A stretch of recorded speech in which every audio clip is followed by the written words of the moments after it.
आज हम लोग एक कहानी सुनेंगे। कहानी का शीर्षक है डरो मत। नरेंद्र को चंपक का पेड़ बहुत पसंद था और पता है बच्चों, चंपक के पेड़ पर लटक कर झूलना उन्हें और भी ज्यादा पसंद था। चंपक का यह पेड़ उनके मित्र के घर लगा हुआ था। जब नरेंद्र 8 साल के थे तभी से अपने मित्र के घर खेलने जाया करते थे।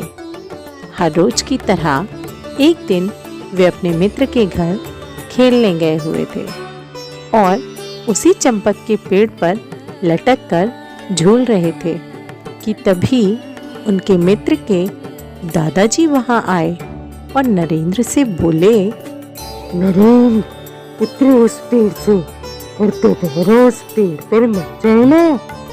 क्यों दादाजी, मैं क्यों ना चढ़ूं उस पेड़ पर? तुम्हें पता नहीं है, उस पेड़ पर एक दैत्य रहता है। दैत्य रहता है? वो दैत्य कैसा है दादाजी?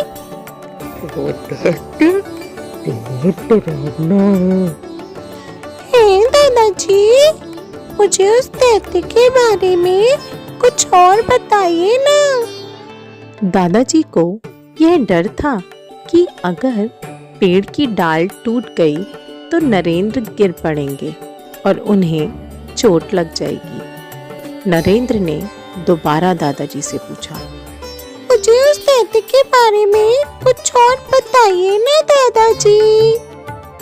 वो दैत्य पेड़ पर चढ़ने वालों की गर्दन तोड़ देता है। नरेंद्र ने दादाजी की बात को ध्यान से सुना और आगे बढ़ गए। दादाजी भी नरेंद्र को देखकर मुस्काए और आगे बढ़ गए।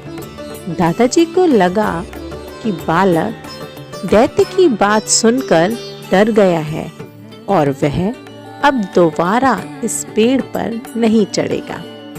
लेकिन ये क्या? जैसे ही दादाजी थोड़ा सा आगे चले, नरेंद्र फिर उस डाल पर चढ़कर झूलने लगे। तभी नरेंद्र का मित्र जोर से चिल्लाया, अरे नरेंद्र, तुमने दादाजी की बात को ध्यान से नहीं सुना। वो दैत्य तुम्हारी गर्दन तोड़ देगा। मित्र की बात सुनकर नरेंद्र हंसे। हा हा हा, तुम भी कितने भोले हो मित्र।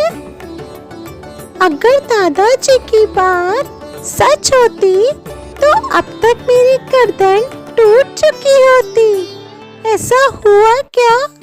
नहीं तो फिर अगर तुमसे किसी ने भी कुछ कहा है तो उस पर यकीन मत करो, खुद सोचो, इसीलिए डरो मत। पता है बच्चों, यही निडर और साहसी बालक नरेंद्र आगे चलकर स्वामी विवेकानंद के नाम से प्रसिद्ध हुए और उन्होंने हमारे देश की उन्नति के लिए बहुत सारे काम किए। स्वामी विवेकानंद बचपन से ही बहुत साहसी और निडर, इसीलिए हमें भी किसी की भी बात पर बिना सोचे समझे यकीन नहीं करना चाहिए। स्वयं के दिमाग से सोचना चाहिए और आगे वैसा ही करना चाहिए। धन्यवाद।